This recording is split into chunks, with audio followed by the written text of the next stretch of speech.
ফজরের সালাতের পরে ঘুমানো যাবে না, ফজরের সালাতের পরে ঘুমালে বরকত উঠে যায়, রুজিতে বরকত থাকে না। আল্লাহ রাসূল বলছেন ইন্নাল্লাহা জাআলা লিহাযিহিল উম্মাতা আল বারাকাতা ফি বুকুরিহা, আল্লাহ আমার উম্মতের জন্য বরকত রেখেছেন ফজরে।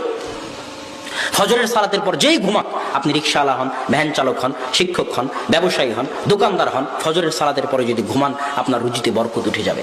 ইবনুল কাইয়িম রাহিমাহুল্লাহ বলতেছে এমন কি আমরা সালাফদেরকে দেখেছি, আলেম ওলামাদেরকে দেখেছি, তারা যদি দূর দূরান্ত থেকে সফরে আসতেন, দূর দূরান্ত থেকে সফরে এসে কঠিন কাজ করে ক্লান্ত হয়ে যেতেন, তবুও তারা ফজরের পরে ঘুমাতেন না। কি করতেন?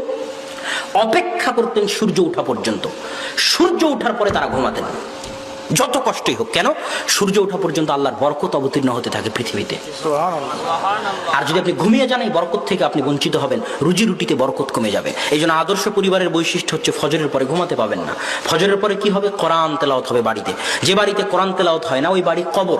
যে বাড়িতে কোরআন তেলাওয়াত হয় না ওই বাড়ি কবর। যে বাড়িতে কোরআন তেলাওয়াত হয় না ওই বাড়ি কবর। যে বাড়িতে কোরআন তেলাওয়াত হয় না ওই বাড়িতে কবর। কোরআন আল্লাহর কালাম, যেখানে কোরআন পড়া হবে সেখানে বরকত হবে, যেখানে কোরআন পড়া হবে সেখানে বরকত হবে। কোরআন আল্লাহর কালাম, যেখানে কোরআন পড়া হবে সেখানে বরকত হবে। আদর্শ পরিবার ওঠেই যেখানে ফজরের পরে সবাই কোরআন পড়তে পারে, পড়া জানে, ওই বাড়িতে আল্লাহর পক্ষ থেকে বরকত অবতীর্ণ হবে।